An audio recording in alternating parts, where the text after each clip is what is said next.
Il avait tout découvert un soir ordinaire, assis devant l'ordinateur de sa femme. Les photos, les messages, les années de mensonges, et son propre frère. Ce qu'il a fait ensuite, personne ne l'a vu venir.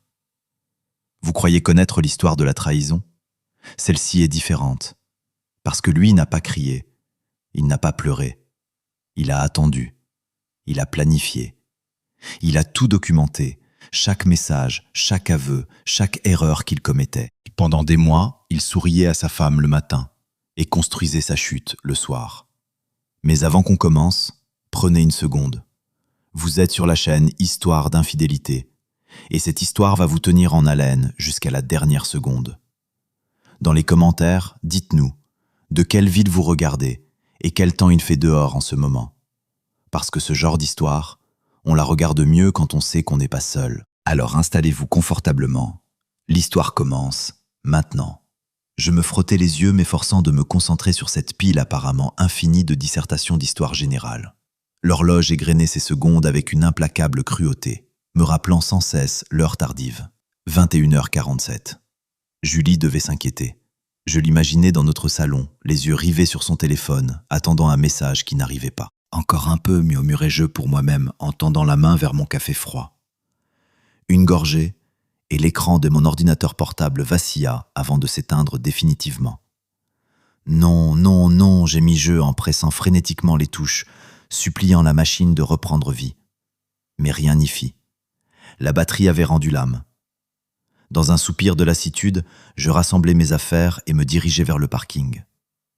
La nuit était froide, le ciel dégagé. J'avais la tête pleine de copies non corrigées et de promesses à tenir. Je les rends demain, comme prévu. Je trouverai le moyen. La maison était silencieuse à mon retour. Sur la table de la cuisine, un mot de Julie m'attendait, plié en deux, écrit de son écriture ronde et familière. « Tu travailles tard, encore. Il reste des restes dans le réfrigérateur. Je t'aime, mon grand. » Un sourire me vint malgré tout. Cette femme, même absente, elle savait me toucher là où ça comptait. Je réchauffai les raviolis et les apportai dans notre bureau commun, cherchant un endroit calme pour finir la correction. L'ordinateur portable de Julie trônait sur la table, fin et argenté, presque élégant dans la pénombre. Je posai les yeux dessus, hésitai une seconde. Elle ne verra pas d'inconvénient, juste pour ce soir. Je m'installai, attendis que la machine démarre et commençai à manger. L'appartement était tranquille. La fenêtre entrebâillée laissait entrer un souffle d'air frais. Je me sentais presque bien. Presque. Puis une fenêtre de messagerie s'ouvrit dans le coin de l'écran. Ma fourchette tomba dans l'assiette avec un bruit mat. Je n'arrive pas à attendre demain, mon amour. L'hôtel des Lumières est réservé. Le même endroit que la dernière fois. Ton Thomas. Le sang se retira de mon visage. Je restai immobile, les yeux fixés sur ces quelques lignes, comme si les fixer assez longtemps allait les faire disparaître. Thomas, mon frère. Mon frère écrivait à ma femme en l'appelant « mon amour ». Mon frère lui réservait une chambre d'hôtel. Les mains tremblantes, je fis défiler l'historique de la conversation vers le haut, lentement d'abord, puis plus vite, comme si une partie de moi voulait en finir avec ce supplice au plus vite. Julie, tu me manques déjà. La soirée d'hier était au-delà de tout ce que j'aurais pu imaginer. Thomas, mon Dieu, toi aussi tu me manques. Je ne sais même plus comment j'en suis arrivé là. Tu le sais très bien, depuis le premier soir. Nous devons être plus prudents. Nicolas a failli me surprendre en train d'effacer nos messages la semaine dernière. J'ai eu tellement peur. Ne t'inquiète pas, il ne voit rien. Il ne voit jamais rien. Je m'arrêtais. Je relus cette phrase. Il ne voit jamais rien. Mon frère. À propos de moi. Je sentis quelque chose se fracturer au fond de ma poitrine. Un bruit intérieur, sourd, définitif, comme une vitre qui cède. Je continuais à lire, m'enfonçant toujours plus loin dans l'abîme. Les messages s'étiraient sur des années, des rendez-vous secrets dans des hôtels discrets, des déclarations que je n'avais jamais reçues de Julie, des mensonges bâtis, pierre après pierre, avec une précision qui forçait presque l'admiration. Je t'aime comme je n'ai jamais aimé personne. Moi non plus, Thomas, moi non plus. Une partie détachée de mon esprit nota l'ironie de la situation. Moi, professeur d'histoire, qui passais mes journées à expliquer les grandes trahisons du monde, les complots de cour, les empires effondrés, les alliances brisées. Et pendant ce temps, la mienne se jouait ici, dans ce bureau silencieux, sur l'écran argenté de l'ordinateur de ma femme. J'eus presque envie de rire, mais le rire resta coincé dans ma gorge, se transformant en quelque chose de plus douloureux, de plus primitif. Les doigts tremblants, je fermai la fenêtre et commençai à fouiller. Je me sentais étranger à moi-même, un intrus dans ma propre maison, violant la vie privée de la femme que j'aimais, pendant que mon cœur se vidait de toute chaleur. Mais je ne pouvais pas m'arrêter. Il me fallait tout savoir, mesurer l'étendue exacte du désastre. Je trouvai un dossier enfoui dans un labyrinthe de sous-dossiers intitulé, avec une ironie cruelle, « Projet professionnel ». À l'intérieur, des centaines de photographies. Julie et Thomas à Rome, devant le Colisée, riant aux éclats. Julie et Thomas à Barcelone, sa main sur sa taille, elle la tête posée contre son épaule. Julie et Thomas s'embrassant sur une terrasse au coucher du soleil, quelque part en bord de mer. Tous ces voyages d'affaires, ces week-ends où elle m'envoyait des photos de conférences, de salles de réunion, venaient de prendre un sens radicalement différent. Mes yeux brûlaient. Je ne pleurais pas encore, je n'en étais pas là. J'étais dans cet espace glacé qui précède les larmes, où la douleur est encore trop grande pour trouver une sortie. Je découvris ensuite les relevés bancaires, page après page, hôtels de luxe, dîners gastronomiques, bijoux. Tout méticuleusement dissimulé derrière des libellés neutres, pensé pour ne rien dire à qui ne cherchait pas. Puis je tombai sur une lettre médicale confidentielle. Je la lus 1 fois, 2 fois, 3 fois. Une consultation gynécologique. Des termes qui laissaient entendre une possible grossesse et une date qui ne collait pas avec les nôtres. La tête se mit à tourner. Je posai les 2 mains à plat sur le bureau pour ne pas basculer. Chloé, notre fille de 5 ans. Ses yeux noisettes, son rire qui remplissait l'appartement. Notre Chloé, peut-être pas ma fille. Je ne sais pas combien de temps je restais ainsi, à fixer l'écran, pendant que le sol se dérobait sous mes pieds. Puis, lentement, quelque chose changea en moi. Le choc se tassa, et à sa place s'installa une colère froide, précise, presque chirurgicale. Je n'allais pas m'effondrer, pas ce soir. Ce soir, j'allais travailler. J'étais professeur d'histoire, mais j'avais également cultivé au fil des années un intérêt sérieux pour la criminalistique numérique. Un hobby que Julie avait toujours trouvé absurde.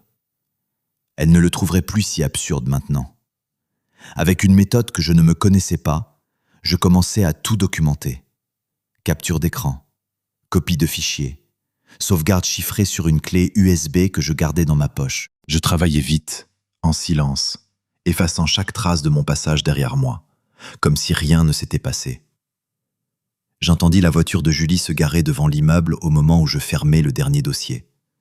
Je fermais toutes les fenêtres, éteignis l'ordinateur, me levais, traversais le couloir et entrais dans notre chambre. Je m'allongeais sur le lit, les yeux ouverts dans le noir, écoutant ses pas dans l'escalier, le bruit de ses clés, la porte qui s'ouvre. « Nicolas, tu es là ?» « Oui, répondis-je d'une voix que je ne reconnaissais pas. Je suis là. » Elle passa la tête dans l'entrebâillement de la porte. « Tu aurais pu me prévenir que tu rentrais.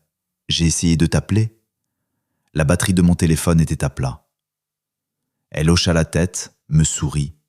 Ce sourire que je connaissais par cœur depuis 10 ans, et disparut dans la salle de bain. Je l'entendis ouvrir le robinet, se démaquiller, se préparer pour la nuit. Des gestes ordinaires. Des gestes d'une femme qui ne sait pas que son monde vient de basculer. Pas encore, pensai-je. Pas cette nuit. Le lendemain soir, j'attendis que Chloé soit couchée. Je l'avais lue ce soir-là 2 fois plutôt qu'1, ses petits bras autour de mon cou, sa voix douce qui réclamait encore une histoire. Je l'avais serrée plus fort que d'habitude. Elle l'avait remarqué. « Papa, tu m'écrases. » « Pardon, mon cœur. Pardon. Une fois sa porte fermée, je revins dans le salon. Julie était assise sur le canapé, les jambes repliées sous elle, les yeux sur son téléphone. La lampe de chevet répandait une lumière dorée sur son visage. Elle était belle. Elle l'avait toujours été. Julie, elle leva les yeux. On peut parler ? Quelque chose passa dans son regard, une ombre fugace, à peine perceptible. Elle posa son téléphone, face contre le canapé. Bien sûr. Qu'est-ce qu'il y a ? Je m'assis en face d'elle. Je pris une longue inspiration. Et je la regardais vraiment pour la première fois depuis très, très longtemps. Je veux juste que tu saches, commençai-je d'une voix calme et posée, que j'ai tout vu. Un voile de confusion traversa son visage. Bien sûr, mon chéri, tout va bien ? Je m'assis en face d'elle et l'observais. Ce visage. Celui sur lequel je m'éveillais depuis 10 ans. Celui que je croyais connaître mieux que le mien. Ce soir, j'avais l'impression de regarder une étrangère. Je voulais te parler de Thomas, commençai-je d'un ton délibérément neutre. Les sourcils de Julie se froncèrent légèrement. Thomas ? Qu'est-ce qu'il a ? Vous semblez passer beaucoup de temps ensemble, dis-je en observant chaque micro-expression sur son visage. Je me posais des questions sur la nature de votre relation. Qu'est-ce que tu veux dire, fit-elle, la voix montant d'un cran. C'est ton frère, on est amis, c'est tout. Je hochai lentement la tête, comme si je soupesais ses mots. Juste amis, rien de plus. Son regard dériva une fraction de seconde avant de revenir se poser sur le mien. Ce bref instant m'en dit plus que toutes ses paroles. De quoi tu parles exactement, Nicolas ? Je me penchai légèrement en avant sans la quitter des yeux. Tu es certaine qu'il n'y a rien d'autre que tu voudrais me dire, Julie ? Elle se mit à tripoter ses doigts sur ses genoux, ce geste nerveux que je connaissais si bien. Je ne vois pas où tu vas en venir, tu commences à m'inquiéter. Alors, sans un mot, je sortis mon téléphone de ma poche. Lentement, presque cérémonieusement, j'ouvris l'une des photographies. Julie et Thomas s'embrassant sur cette terrasse au coucher du soleil, quelque part en bord de mer. Je retournai l'écran vers elle. Et maintenant, le sang se retira de son visage en un instant. Sa bouche s'ouvrit, se referma, s'ouvrit de nouveau, mais aucun son ne franchit ses lèvres. Elle ressemblait à quelqu'un qui vient de recevoir un coup qu'elle n'a pas vu venir. « Je sais tout, Julie », dis-je d'une voix si basse qu'elle en était presque douce. La liaison, les voyages, les hôtels, les messages, tout. Les premières larmes roulèrent sur ses joues. Elle enfouit son visage dans ses mains, les épaules secouées de sanglots. « Mon Dieu, Nicolas, pardonne-moi. Je t'en supplie, pardonne-moi. » Je la regardais pleurer. Une partie de moi, la partie qui avait passé 10 ans à l'aimer, voulait la rejoindre, poser une main sur son épaule, lui dire que ça allait s'arranger. Mais cette partie-là se taisait, étouffée par une douleur froide et tranchante qui occupait toute la place. « Depuis combien de temps ? demandai-je. Julie releva la tête. Le mascara avait coulé en traînées sombres autour de ses yeux rougis. Elle avait l'air épuisée et coupable, terriblement coupable. « 6 ans, chuchota-t-elle. 6 ans. La phrase me frappa comme un choc physique, sourd et violent. 6 ans. Plus de la moitié de notre mariage. Pendant que je corrigeais des copies, préparais des cours, planifiais nos vacances, croyais construire quelque chose avec elle. Pourquoi ? Parvins-je à articuler. Julie essuya les yeux d'un revers de main. Ses épaules s'affaissèrent, comme libérées d'un poids qu'elle portait depuis trop longtemps. Je ne sais pas. C'est arrivé comme ça. Thomas était là, et il me comprenait d'une façon... Elle s'interrompit, consciente de ce qu'allait suivre. D'une façon que moi je ne pouvais pas, terminai-je à sa place. Une amertume que je ne pouvais plus contenir colorant chaque syllabe. Elle ferma les yeux un instant, puis elle hocha la tête. « Nicolas, je n'ai jamais voulu te faire de mal. Je t'aime, vraiment. Mais Thomas pouvait me donner quelque chose que... » « Quoi ?» l'interrompis-je, la voix plus dure soudain. « Qu'est-ce que mon frère pouvait t'offrir que je ne t'offrais pas ?» Son regard se déroba vers le sol. « La sécurité financière, murmura-t-elle. Je sais que c'est affreux à entendre, mais j'avais peur. Le salaire d'un professeur. J'avais peur qu'il ne suffise pas pour la vie que je voulais. Ces mots me blessèrent plus profondément que tout le reste. Pas dans l'orgueil, dans quelque chose de bien plus intime. Toutes ces années où j'avais cru qu'on était heureux, où j'avais cru qu'on construisait quelque chose ensemble, brique par brique. Elle cherchait une porte de sortie depuis le début. « Et Chloé ?» demandai-je. Je pressentais la réponse, mais il me fallait l'entendre. Julie releva brusquement la tête. La panique traversa ses yeux comme un éclair. « Qu'est-ce qu'elle vient faire là-dedans ?» Je rassemblai tout ce qu'il me restait de force pour prononcer ces mots. « Est-ce que Chloé est ma fille, Julie ?» Le silence qui suivit fut assourdissant. Le visage de Julie se décomposa. Des larmes fraîches jaillirent, abondantes, incontrôlables.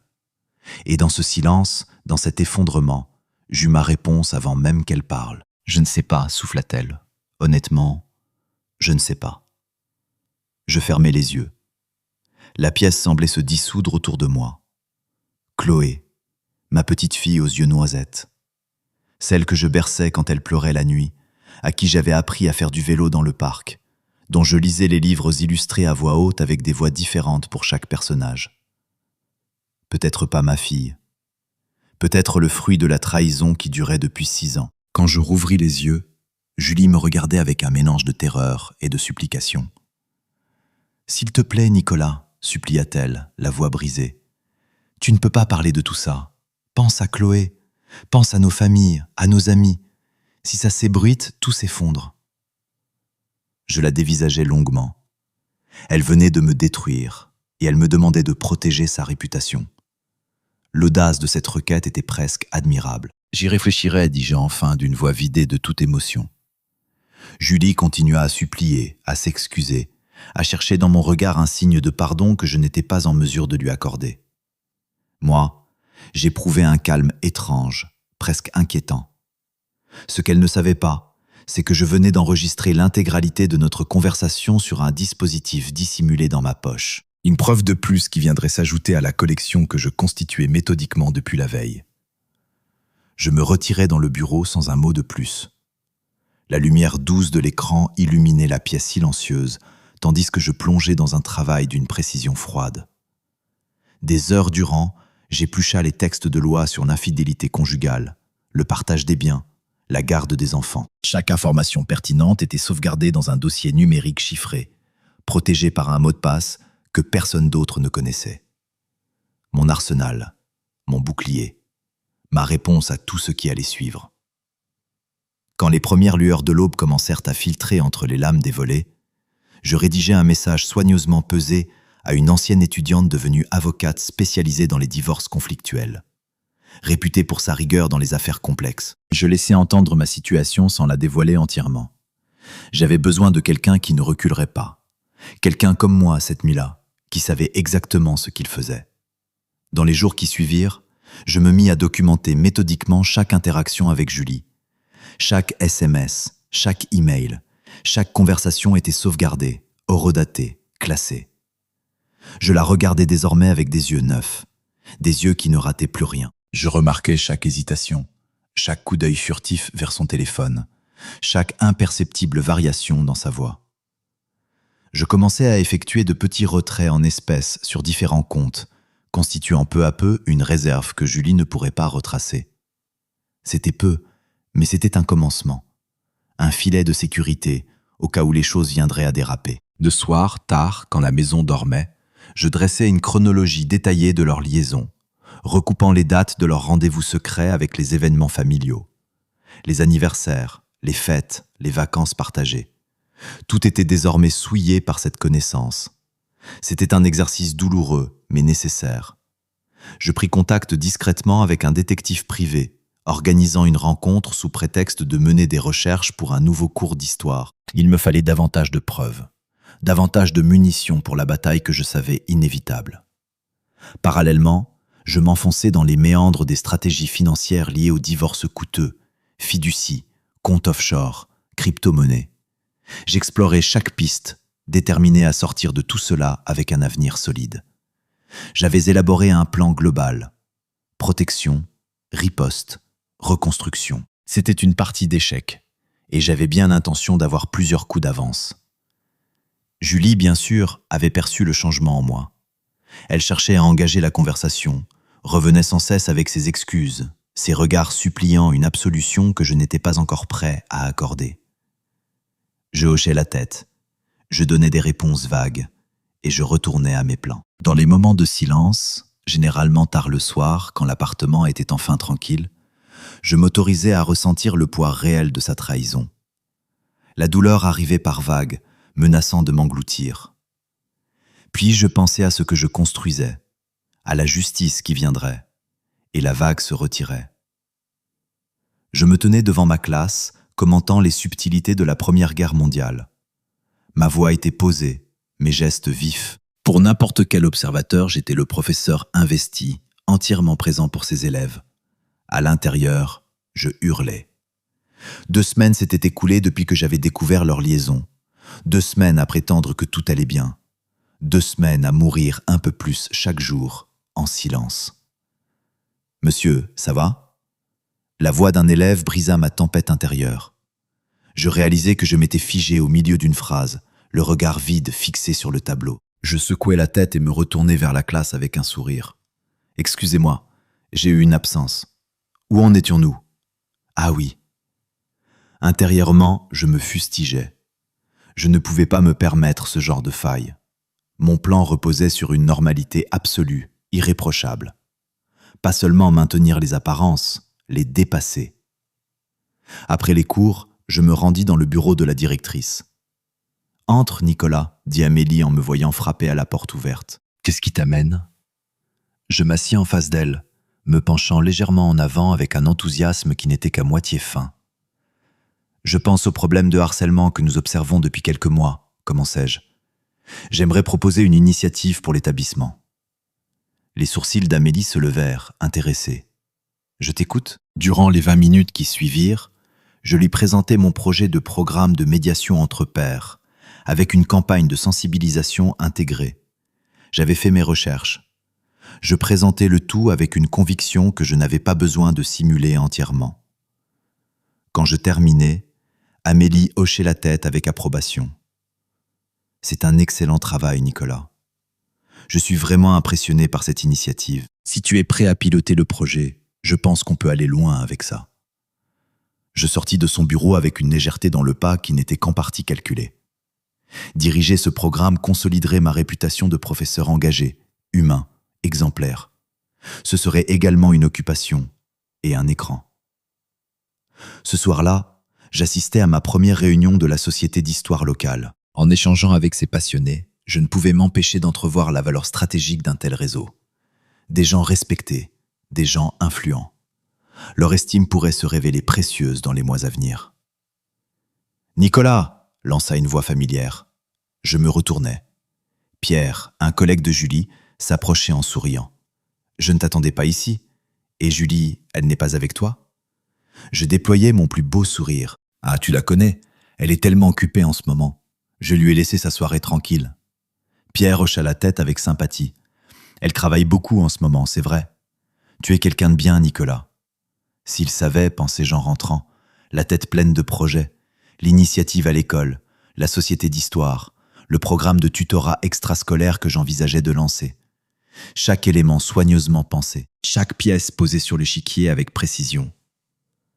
En arrivant à l'appartement, je trouvai Julie recroquevillée sur le canapé, les yeux rivés sur l'écran de la télévision. Elle leva la tête à mon entrée. Dans son regard, de l'espoir, encore. « Bonsoir », dit-elle doucement. « C'était bien ta soirée ?» Je haussai les épaules sur un ton décontracté. « Pas mal. La réunion était intéressante. Et toi, tu t'es reposé ?»« Un peu. » Elle hésita, les mains croisées sur les genoux. Je pensais, peut-être qu'on pourrait parler, tous les deux. Vraiment parler. Une partie de moi, celle que je m'évertuais à faire taire depuis 2 semaines, celle qui avait aimé cette femme pendant 10 ans et qui, malgré tout, n'avait pas encore tout à fait cessé, voulait s'asseoir à côté d'elle, l'écouter, trouver quelque chose à reconstruire sur les décombres. Mais je ne pouvais pas encore. Pas comme ça. Ce n'est pas le bon moment, Julie, dis-je simplement. Je posai mon manteau sur le fauteuil et me dirigeai vers le bureau. La porte se referma derrière moi avec un claquement doux, mais définitif. Non, pas si je voulais que mon plan fonctionne. En fait, dis-je en feignant un bâillement, je suis épuisé, on remet ça à plus tard. Je marquai une pause, comme si une pensée venait de me traverser l'esprit. Ah, j'allais oublier. Demain, je rentre tard. Je lance ce programme de tutorat. Si tu veux, tu pourrais demander à Thomas s'il est libre pour dîner, je ne sais pas. Un éclair de culpabilité traversa son visage, aussitôt suivi d'une confusion sincère. Tu veux que je dîne avec Thomas ? Je haussai les épaules avec une indifférence soigneusement travaillée. Pourquoi pas ? C'est mon frère après tout. Vous travaillez dans le même secteur. Je ne peux pas te demander de ne jamais le voir, n'est-ce pas ? En montant l'escalier, je laissai s'épanouir sur mes lèvres un sourire que Julie ne pouvait pas voir. Qu'ils passent du temps ensemble. Qu'ils me croient aveugle, conciliant ou simplement naïf. Cela ne rendrait leur chute que plus vertigineuse. Les semaines suivantes, je m'investis avec une énergie visible dans mes nouveaux projets. L'initiative de médiation scolaire rencontra un succès immédiat. Éloge des élèves, des parents, des collègues. Le programme de tutorat extrascolaire décolla rapidement et les résultats des élèves en difficulté commencèrent à s'améliorer de façon notable. Je lançai même un blog, mêlant leçons d'histoire et réflexions sur la vie. C'était en partie un outil pour construire mon image publique, mais je découvris, à ma propre surprise, que j'aimais vraiment écrire. Ces pages me donnaient un espace pour tout ce que je ne pouvais pas dire à voix haute. Pendant ce temps, je posais discrètement les fondations de ce qui devait suivre. Des conversations anodines avec des amis communs devenaient autant d'occasions de semer des graines de doute. « C'est marrant, disais-je avec un petit rire complice. Julie travaille tellement ces derniers temps que je ne la vois presque plus. Heureusement que Thomas est là. Au moins, quelqu'un veille sur elle au bureau, non ? Je regardais l'inquiétude et les soupçons germer dans leurs yeux, même quand ils s'empressaient de me rassurer. C'était presque trop facile. Mais le coup de maître fut ma proposition d'encadrer le voyage scolaire des terminales. Une semaine loin de la maison, entouré de témoins capables d'attester de ma présence à chaque instant. Un alibi parfait pour ce que j'avais planifié. La nuit précédant le départ, j'effectuais plusieurs appels anonymes à des contacts professionnels, en utilisant un modulateur de voix acheté en ligne. J'y glissais des informations compromettantes sur de prétendues irrégularités dans le passé professionnel de Thomas. C'était un risque calculé, mais j'en mesurais précisément la portée. À mon retour, les rumeurs auraient déjà commencé leur travail de sape. Le lendemain matin, en montant dans le bus avec les élèves surexcités, je vis Julie sur le parking. Elle me regardait partir, la main levée en signe d'au revoir. Sur son visage, un mélange de culpabilité et de mélancolie qu'elle ne cherchait même plus à dissimuler. Je lui adressai un signe de la main en retour. Mon sourire ne monta pas jusqu'aux yeux. Qu'elle continue à croire qu'elle s'en tire. Quelques jours après mon retour, je m'assis face à Julie à la table de la cuisine. Mon visage affichait une expression soigneusement composée. Excitation, légère nervosité, enthousiasme retenu. Devant nous, un document ouvert, la clé de la prochaine étape. « Je sais que ça peut paraître fou, dis-je, mais réfléchis, Julie. » Elle me regardait avec scepticisme, parcourant les pages pour la deuxième fois, le front légèrement plissé. « Je ne sais pas, Nicolas, une start-up technologique, ça me semble vraiment risqué. » Je hochai la tête, conciliant. Risqué, oui, mais Alexandre était l'un de mes meilleurs étudiants, un esprit brillant. Son idée pourrait révolutionner le secteur. On serait en première ligne. Naturellement, il n'existait aucun Alexandre, aucun ancien étudiant génial, aucune idée révolutionnaire. La start-up était une fiction élaborée avec soin, une société écran que j'avais construite pour servir de piège financier parfait. Julie mordit sa lèvre inférieure, hésitante. « Mais nos économies, Nicolas, c'est tout ce qu'on a. » Je tendis la main par-dessus la table et pris la sienne dans la mienne. Il me fallut un effort considérable pour ne pas la retirer instinctivement à son contact. Je sais, ma chérie, mais parfois, il faut savoir prendre un risque pour décrocher quelque chose de vraiment grand. Imagine ce qu'on pourrait faire avec ces rendements, les vacances qu'on pourrait se permettre, les études de Chloé. Je la vis fléchir. Une lueur de convoitise, d'espoir, de tentation traversa son regard. On pourrait peut-être commencer par investir une petite partie, juste pour tester. Je secouais lentement la tête, saisissant l'instant. Tout ou rien, Julie. Ce genre d'opportunité ne se présente qu'une fois. On serait fou de ne pas y aller franchement. Un silence. Je crus un instant avoir poussé trop loin. Puis Julie inspira profondément, et elle hocha la tête. Un sourire léger flottait sur ses lèvres. Très bien, allons-y. Je lui rendis son sourire, serrant doucement sa main dans la mienne. Tu ne le regretteras pas, je te le promets. En rassemblant les documents, j'élaborais déjà mentalement les étapes suivantes.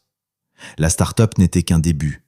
J'avais des plans dans mes plans, chacun conçu pour resserrer un peu plus l'étau financier autour de Julie. Dans la semaine qui suivit, je posai les fondations avec une précision d'horloger. Je la convainquis de contracter une deuxième hypothèque sur notre appartement, lui peignant des tableaux saisissants des bénéfices que nous allions engrager. Pendant ce temps, je transférais discrètement mes actifs personnels sur des comptes sécurisés, une forteresse financière qu'elle ne pourrait jamais toucher. Un soir, devant la télévision, je mentionnais l'air de rien un article sur les scores de crédit. C'est incroyable, l'impact que ces 3 petits chiffres peuvent avoir sur une vie, dis-je d'un ton pensif. Au fait, quand as-tu vérifié le tien pour la dernière fois ? Julie haussa les épaules sans quitter l'écran des yeux. Je ne sais pas, il y a longtemps. Je pris une expression légèrement préoccupée. Avec tous ces cas d'usurpation d'identité en ce moment, ce serait prudent de surveiller ça de près. Tu sais quoi ? Je vais paramétrer des alertes. Comme ça, on est prévenu dès qu'il se passe quelque chose d'anormal. Elle hocha distraitement la tête. Je dus réprimer un sourire. Elle ignorait que j'avais déjà commencé à tisser une toile de petites dettes à son nom. Quelques jours plus tard, je lui présentai une liasse de documents à signer. Juste des formalités administratives, expliquai-je d'un ton détaché. Mise à jour d'assurance, documents d'investissement, ce genre de choses. Elle parcourut à peine les pages avant d'apposer sa signature au bas de chacune. Si elle avait pris la peine de lire attentivement, elle aurait remarqué le document me conférant la pleine autorité sur notre patrimoine commun. Mais elle ne le fit pas. Je rangeai les papiers avec un sentiment de satisfaction profonde. Les semaines se transformèrent en mois. Je continuais à construire ma base financière séparée, compte offshore, investissement en crypto-monnaie. Je ne laissais aucune prise, déterminé à protéger chaque actif, chaque revenu futur. Pendant ce temps, je regardais Julie s'impatienter de plus en plus au sujet de nos investissements dans la start-up. Elle consultait son téléphone sans cesse, attendant des nouvelles de notre inexistant ancien étudiant. Je lui distillais juste assez d'informations pour la maintenir sous tension, lui brossant des tableaux flamboyants de la fortune qui nous attendait. « Tu sais, dit-elle un soir au dîner, les yeux brillants d'anticipation, quand ces investissements seront remboursés, je pensais peut-être réduire mes heures de travail, passer plus de temps avec Chloé. » Je hochai la tête d'un air approbateur, même si l'estomac me soulevait de dégoût. Elle croyait vraiment mériter ce bonheur, après tout ce qu'elle avait fait. « Ce serait merveilleux, ma chérie, mentis-je avec une fluidité qui m'étonna moi-même. Chloé en serait ravie. En débarrassant la table, je m'accordai un instant de réflexion. Le piège financier était en place. Julie marchait d'elle-même vers la catastrophe qui l'attendait. Et pourtant, je la regardais, blottie sur le canapé avec Chloé, lui disant un conte à voix douce. L'espace d'un instant douloureux, je revis la femme dont j'étais tombé amoureux. Celle que j'avais cru faite pour rester à mes côtés pour toujours. Puis je clignai des yeux, et l'illusion se dissipa. Cette femme-là n'existait plus, si tant est qu'elle eût jamais existé. À sa place se tenait une étrangère qui m'avait trahi de la façon la plus cruelle qui soit. Je me retournai vers l'évier. Le piège était tendu. Il était temps de le refermer. Je me tenais dans l'encadrement du bureau de Thomas, l'observant faire les 100 pas. Son visage était un masque de panique, à peine contenu. 3 mois s'étaient écoulés depuis mes appels anonymes, et les effets commençaient enfin à se faire sentir. « Je ne comprends pas, marmonnait-il en passant une main dans ses cheveux défaits. Tout allait bien. Et puis, d'un coup, comme si le monde entier s'effondrait. J'entrai dans la pièce, arborant un mélange soigneusement dosé d'inquiétude et de perplexité. « Qu'est-ce qui se passe? Dis-moi tout. » Il se retourna brusquement, les yeux affolés. « C'est un cauchemar, Nicolas. Les clients fuient. Le fisc me surveille de près. Mes associés appellent toutes les 5 minutes en réclamant des explications que je ne peux pas leur donner. » Je m'approchai, posant une main apaisante sur son épaule. Il me fallut un effort surhumain pour ne pas serrer le poing. « Mon Dieu, Thomas, c'est grave. Qu'est-ce que je peux faire ?» Thomas s'effondra dans son fauteuil, l'air d'un homme vidé de toute substance. « Je ne sais pas si quelqu'un peut encore m'aider. Je suis dans une situation impossible, Nicolas. Tu n'imagines même pas jusqu'où. Si seulement tu savais. » « Allons, dis-je en forçant une chaleur fraternelle dans ma voix. Tu es mon frère. Quoi qu'il arrive, on trouvera une solution ensemble. Raconte-moi tout depuis le début. » Durant l'heure qui suivit, j'écoutais Thomas déverser son histoire. À chaque révélation sur ses irrégularités comptables, à chaque aveu sur des documents falsifiés et des montages financiers douteux, je sentais en moi monter une satisfaction féroce, presque animale. Et naturellement, j'enregistrais chaque mot. Le dispositif dissimulé dans ma poche captait tout, pour la postérité. Et maintenant le fisc est sur mon dos, conclut-il en enfouissant le visage dans ses mains. Je ne sais plus quoi faire. Je suis perdu, Nicolas. Je me penchai vers lui, la voix basse et tendue. Écoute-moi. On va s'en sortir. J'ai un ami dans le secteur financier. Laisse-moi te le présenter. Il pourra peut-être t'aider à arranger les choses. Thomas releva la tête. Une lueur d'espoir vacilla dans ses yeux épuisés. Tu ferais ça pour moi, après tout? Je souris, le sourire patient et généreux d'un grand frère. Tu es mon frère? Bien sûr que oui. 2 jours plus tard, je présentai Thomas à mon ami, en réalité un enquêteur privé que j'avais recruté pour creuser encore plus profondément dans les affaires obscures de Thomas. Je regardais avec satisfaction mon frère, désespéré et accroché à la moindre bouée, livré secret après secret à celui qu'il prenait pour son sauveur. Il ne pouvait pas savoir qu'il était en train de se noyer tout seul, et que c'était moi qui tenais la corde. Les semaines passèrent. Je jouais mon rôle à la perfection, le frère inquiet, attentionné, toujours prêt à écouter ou à glisser un mot d'encouragement. Pendant ce temps, je continuais à accumuler les preuves, enregistrant chaque aveu compromettant. Je veillais même à soutenir Thomas publiquement, préservant mon image de l'homme bien, tout en organisant sa chute dans l'ombre. Je débarquai dans son bureau avec du café et des viennoiseries. Je l'invitais à dîner en famille. Aux yeux du monde, nous étions le portrait même de l'amour fraternel.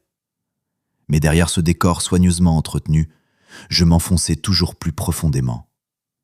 Des messages anonymes à ses derniers associés sur son instabilité, des murmures dans les bonnes oreilles sur ses pratiques douteuses, chaque mouvement calculé pour le pousser un peu plus près du bord. Et puis, alors que je croyais avoir tout prévu, Thomas me tendit lui-même la meilleure arme qui soit, sur un plateau d'argent. Nous étions dans son bureau, tard le soir. Il avait bu, et il se vidait de nouveau. Je guidais la conversation avec soin vers sa vie personnelle, et finalement, il mordit à l'hameçon. « Tu sais ce qu'il y a de plus terrible dans tout ça, Nicolas ?» marmonna-t-il en faisant tournoyer son verre. « Je perds tout. Mon affaire, ma réputation. Et pourquoi? Quelques moments volés avec ta femme. » Je me figeai. Mon cœur se mit à battre sourdement.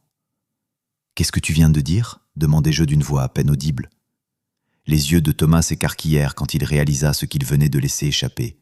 « Nicolas, je ne voulais pas. » Mais il était trop tard. Ivre et désespéré, il déversa tout, chaque détail sordide de sa liaison avec Julie. Je restais assis, le visage figé dans un masque de stupeur et de trahison, tandis qu'intérieurement je jubilais. L'appareil dans ma poche enregistrait chaque mot, chaque syllabe compromettante. Quand Thomas se tut enfin, son visage n'était qu'une fresque de souffrance et de culpabilité. « Je crois qu'il vaut mieux que je parte, » dis-je, laissant ma voix trembler légèrement, ce que Thomas interpréta, comme je l'espérais, comme le signe d'une émotion débordante.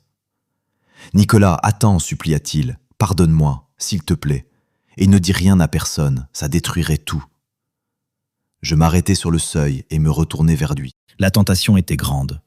Lui dire que je savais tout depuis le début. Regarder l'horreur envahir son visage quand il comprendrait à quel point je l'avais manœuvré.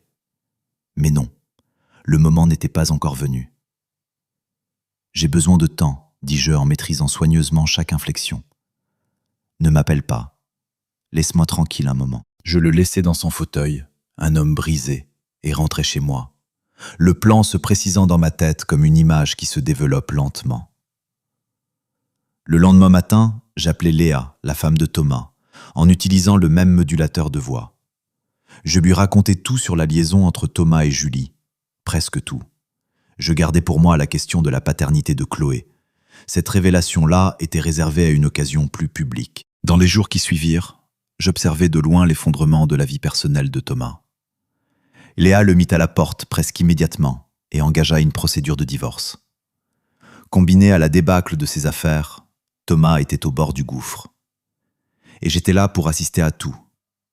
Jouant le frère généreux et magnanime, je l'invitais à dîner, lui offrais le canapé quand la situation devenait trop difficile pour lui, tout en continuant à enregistrer, à collecter, à archiver. Un soir, le regardant assis sur mon canapé, le visage enfoui dans les mains, je décidai de le pousser un peu. « Je ne comprends tout simplement pas, Thomas, » dis-je d'une voix douce, chargée d'une fausse compassion. « Comment tout ça a pu arriver ? L'affaire, je peux presque comprendre. Mais cette liaison avec Julie, comment as-tu pu me faire ça ?» Thomas releva la tête. Ses yeux étaient rouges, ravagés. « Je ne sais pas, Nicolas. J'aimerais avoir une réponse. » Ça a commencé comme ça, et puis ça a continué, et je n'arrivais plus à m'arrêter. Je hochais lentement la tête, l'encourageant à poursuivre. L'appareil dans ma poche enregistrait chaque mot. « Dis-moi tout, » murmurai-je. « Peut-être que si je comprends, je pourrais commencer à pardonner. » Et Thomas parla. Il vida tout, chaque rendez-vous secret, chaque mensonge soigneusement construit, chaque moment volé. Quand il eut terminé, j'avais de quoi les anéantir tous les deux 10 fois de suite. En le raccompagnant à la porte, je m'autorisais un sourire discret, presque imperceptible. Le piège était refermé. Thomas était prêt pour sa chute. Et le plus beau dans tout ça, il me considérait comme son seul allié qui lui restait. Je me tenais devant le miroir de la chambre, ajustant ma cravate pour ce qui semblait être la 100e fois. L'homme qui me regardait avait l'air serein, maître de lui. L'image même du mari heureux qui s'apprête à fêter son anniversaire de mariage. S'il savait. « Nicolas, tu es prêt ? Les invités arrivent bientôt. » La voix de Julie montait du bas de l'escalier. « J'arrive, ma chérie, » répondis-je d'une voix égale et chaleureuse. Je regardai une dernière fois mon reflet. L'homme dans le miroir ne trahissait rien. Pas une fissure, pas un tremblement. Juste un sourire poli, presque tendre. Le sourire d'un homme qui n'a rien à cacher. Ce soir, tout allait changer. En descendant l'escalier, je la vis. Julie a rangé une composition florale près de la fenêtre, les lèvres légèrement entr'ouvertes, concentrées. Elle était magnifique dans sa robe émeraude, les cheveux relevés en un chignon élégant.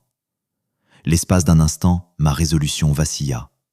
Puis les photos me revinrent, les messages, les années de mensonges. La trahison tissait fil à fil, jour après jour. Mon cœur se referma comme une porte blindée. « Tu es superbe, » dit-elle en souriant, ajustant d'un geste naturel le nœud de ma cravate. Je lui rendis son sourire, l'image parfaite du mari adorant. « Toi aussi, comme toujours. » La sonnette retentit. Le spectacle pouvait commencer. Durant l'heure qui suivit, je tins mon rôle avec une précision d'acteur consommé. Accueil des invités avec des poignées de main chaleureuses, des rires sincères. Je remplis les verres, racontai des anecdotes sur nos années communes, fis rire la salle. Pendant ce temps, mon esprit tournait à plein régime, vérifiant chaque détail du plan. Des semaines de préparation pour ce moment. La présentation multimédia était prête, chargée sur la clé USB dans ma poche de veste. Chaque preuve organisée, séquencée pour un impact maximal. J'avais même engagé une équipe technique sous prétexte de créer une surprise anniversaire émouvante. Quand la soirée atteignit son apogée, J'échangeai un regard avec le technicien et hochai imperceptiblement la tête. L'heure était venue. Je teintai mon verre. Le silence se fit instantanément. Tous les yeux se tournèrent vers moi. Amis, famille, collègues, merci à tous d'être venus ce soir pour fêter ça avec nous. Avec Julie, dis-je d'une voix claire et posée, ces 10 années ont été un voyage extraordinaire. De l'autre côté de la pièce, Julie rayonnait. Thomas se tenait maladroitement à ses côtés. S'il savait ce qui les attendait. Avant de couper le gâteau, j'aimerais partager quelque chose de particulier avec vous tous. Une petite promenade dans les souvenirs, si vous voulez bien. Les lumières baissèrent, le projecteur s'alluma. Je m'écartai, le cœur battant sourdement, tandis que la première image apparaissait sur l'écran. Notre photo de mariage. Julie et moi, jeunes et lumineux, les yeux dans les yeux. Un murmure ému parcourut l'assemblée. Julie, commençai-je, la voix légèrement voilée. Quand je t'ai épousée, je croyais tout savoir de toi. Je croyais qu'on allait construire une vie ensemble sur l'honnêteté, la confiance, le respect mutuel. La photo suivante apparut sur l'écran. Julie et Thomas à Rome, sa main posée sur sa taille, leurs visages tournés l'un vers l'autre. Il semble que je me sois trompé. Un souffle collectif traversa la salle. Le visage de Julie se vida de toutes couleurs. Ses yeux allèrent frénétiquement de moi à l'écran. « Nicolas, chuchota-t-elle, qu'est-ce que tu fais ?» Je ne lui répondis pas. Les images se succédèrent. Julie et Thomas lors de leur voyage, des fragments de leur correspondance intime, des relevés bancaires révélant des hôtels et des achats de bijoux dissimulés. Ma voix restait étonnamment calme, comme si je commentais un documentaire qui me concernait à peine. Ces 6 dernières années, ma femme et mon frère ont entretenu une liaison dans mon dos. Ils m'ont menti. Ils vous ont menti, encore et encore. Ils n'ont pas seulement trahi leur engagement envers moi, ils ont trahi chacun d'entre vous, qui avait cru en eux, en nous, en la valeur d'une famille.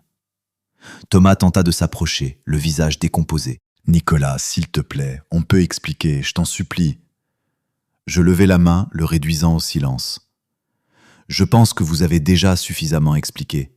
D'ailleurs, pourquoi ne pas laisser tout le monde entendre ça directement de ta bouche ?» D'une simple pression, l'enregistrement de la nuit dans son bureau envahit la pièce.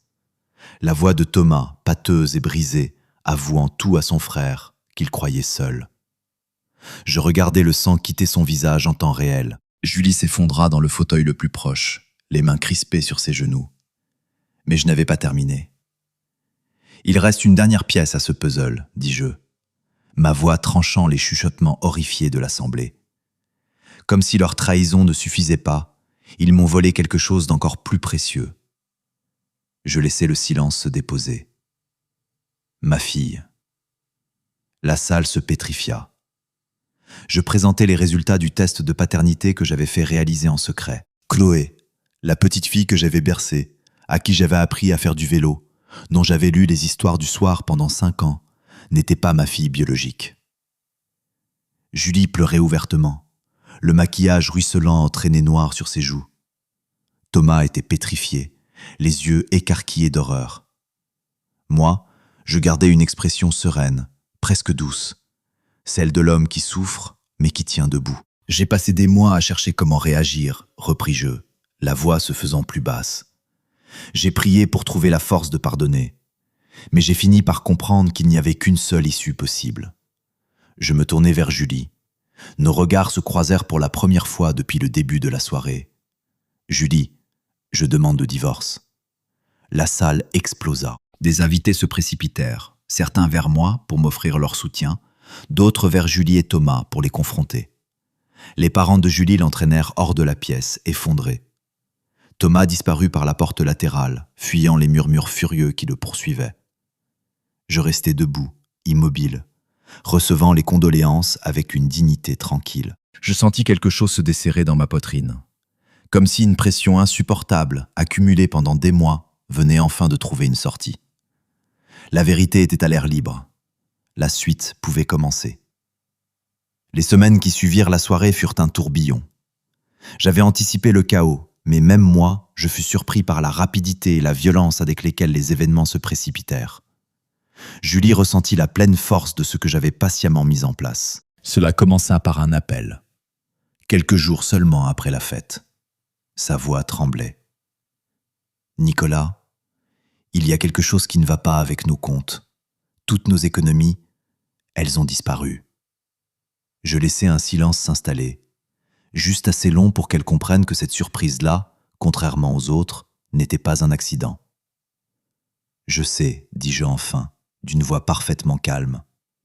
J'y ai veillé. » Je laissai poindre dans ma voix une inquiétude calculée, le mélange parfait de confusion et d'anxiété.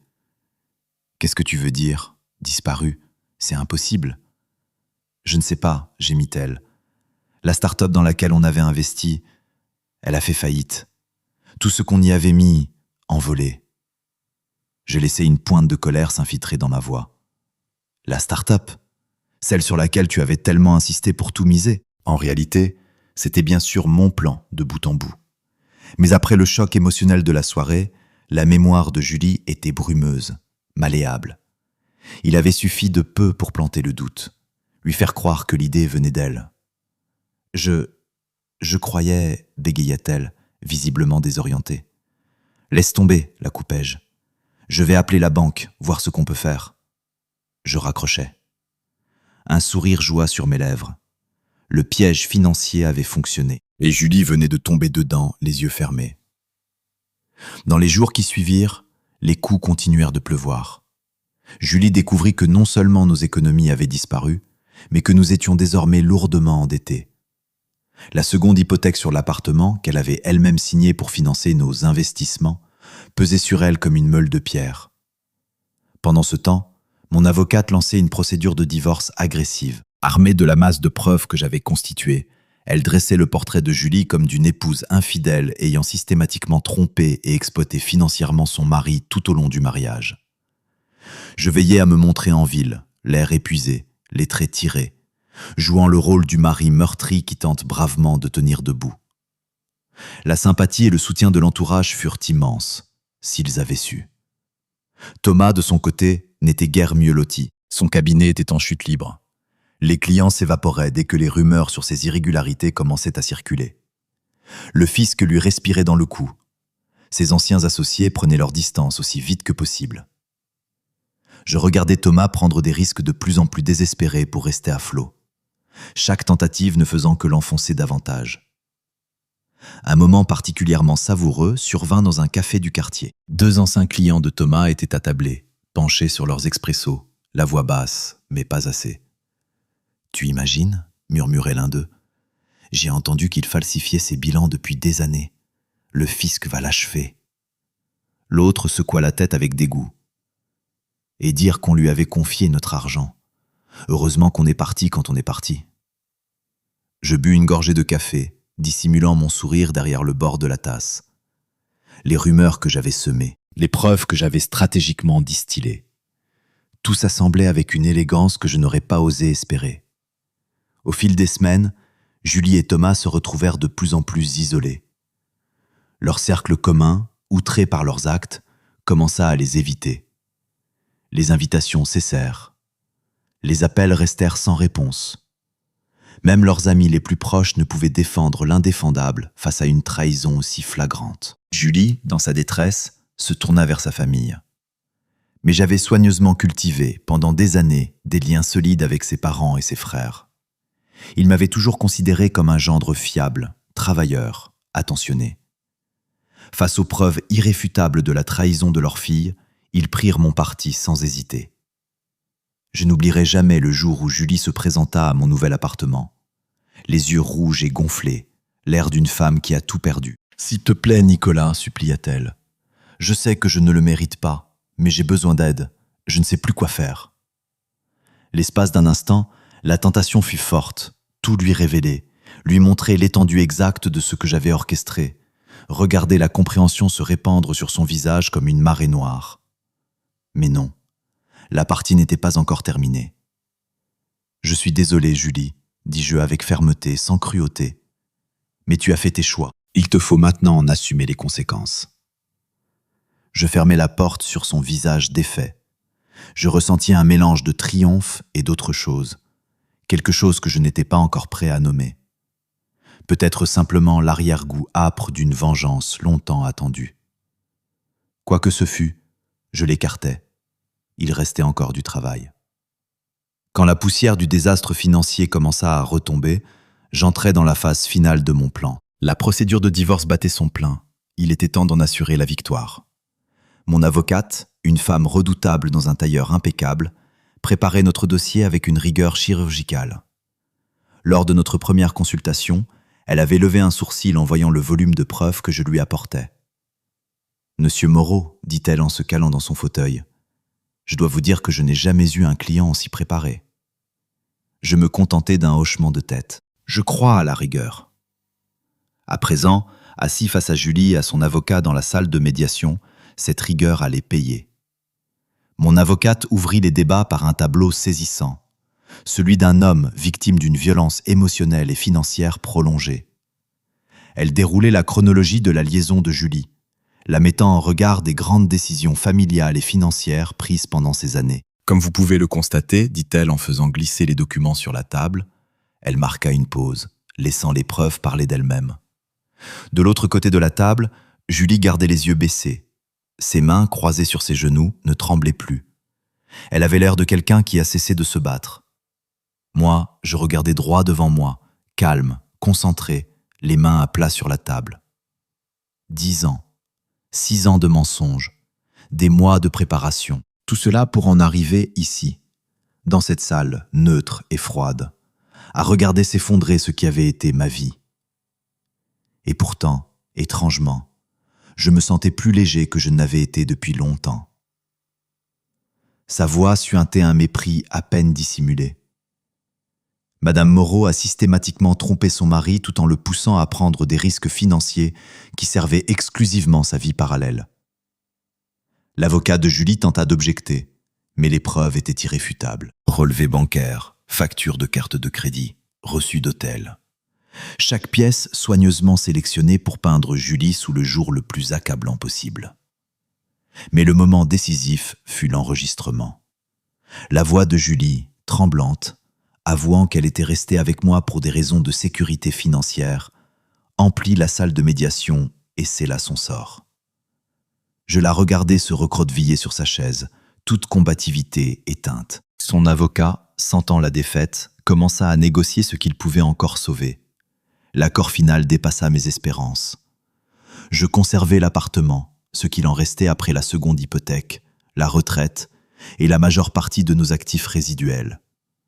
Julie repartit avec quelques effets personnels et une montagne de dettes. Quant à Chloé, ce fut le coup de grâce. « Votre honneur », dis-je en prenant la parole pour la première fois durant l'audience. Tous les regards se tournèrent vers moi. « Je souhaite aborder la question de Chloé. Malgré les circonstances de sa naissance, je l'aime comme ma propre fille. Elle est innocente dans tout cela. » Je marquai une pause, laissant le silence faire son travail. Cependant, je crois qu'il est dans son intérêt de connaître son père biologique. Je suis donc disposé à permettre à Julie et Thomas de l'élever, avec des droits de visite généreux pour moi. La salle se tut. Je voyais les esprits tourner. Il me percevait comme un homme généreux, plaçant les besoins de l'enfant au-dessus de sa propre douleur. En réalité, je me libérais d'un rappel quotidien de la trahison de Julie, tout en chargeant Julie et Thomas de la responsabilité d'élever un enfant au milieu de leur naufrage financier. C'était la vengeance parfaite, froide, calculée, déguisée en sacrifice. Une fois le divorce prononcé, je regardais mon plan atteindre son apogée avec la précision d'une mécanique bien huilée. Thomas, déjà ébranlé par l'effondrement de son cabinet, faisait face à de multiples enquêtes pour fraude fiscale et malversation. Je m'étais assuré que les nouvelles de ces irrégularités parviennent aux employeurs potentiels et aux clients du secteur, le rayant de fait de toute liste sérieuse. Julie, jadis la favorite de notre cercle, était désormais une paria. Les murmures la suivaient partout. Sa réputation était en ruine. Le fardeau financier d'élever Chloé seule, combiné à la montagne de dettes que je lui avais léguées, garantissait des années de lutte acharnée. Moi, j'en sortis non seulement indemne, mais grandi. On me voyait comme une victime forte et pardonnante, qui avait traversé une trahison terrible avec une dignité exemplaire. C'est précisément cette image qui me valut un poste d'enseignant dans un établissement privé réputé dans une autre région. Un nouveau départ, loin des souvenirs douloureux et des regards pesants de ceux qui connaissaient mon histoire. Mais je n'allais pas partir sans jouer ma dernière carte. Fort de ma nouvelle position de pédagogue respecté, j'écrivis un livre, Survivre à la tempête, le chemin à travers la trahison et la renaissance. Il devint un succès dès sa parution. Émissions télévisées, conférences, discussions pour une adaptation cinématographique. En quelques mois, j'étais partout. Mon histoire de résilience et de pardon résonnait dans tout le pays. Le personnage qui peuplait ces pages avait été soigneusement façonné. Le mari trahi qui avait trouvé la force de pardonner sans oublier. Le père dévoué qui avait placé les besoins de l'enfant au-dessus de sa propre douleur. L'homme qui s'était relevé des cendres de la trahison, plus fort et plus sage. C'était le couronnement parfait de ma symphonie. En faisant mes cartons, me préparant à quitter la ville pour cette vie nouvelle, je m'accordais un instant de réflexion. L'année écoulée avait été un tourbillon de mouvements calculés et de chaos soigneusement mis en scène. J'avais joué sur le long terme et j'avais gagné. Je pensais à Julie et Thomas, face à un avenir jonché de batailles juridiques, de ruines financières et d'isolement social. Je pensais à Chloé, innocente, ignorant tout de la tempête qui avait déchiré sa famille. L'espace d'un instant, un doute effleura mon esprit. Avais-je été trop loin? Puis je me rappelais la douleur, l'humiliation, les années de mensonges tissés avec soin, la trahison portée à son comble. Non, décidai-je. Ils ont fait leur choix. Ils devront vivre avec les conséquences. Je jetai un dernier regard à l'appartement qui avait été notre foyer. Ces murs qui avaient absorbé 10 ans de rires, de disputes, de nuits ordinaires et de matins partagés. Tout cela n'était plus. Puis, sans me retourner, je franchis la porte et avançai vers ma nouvelle vie. Lucas Moreau, mari trahi, professeur exemplaire, auteur à succès, était prêt à rencontrer le monde. Que Julie et Thomas se débrouillent avec les décombres. Devant moi brillait un avenir construit sur les cendres de leur trahison. En quittant cette ville qui avait été le théâtre de ma plus grande douleur et de ma plus fine vengeance, je m'autorisais un dernier sourire, discret, presque imperceptible. La partie était terminée, et j'avais gagné.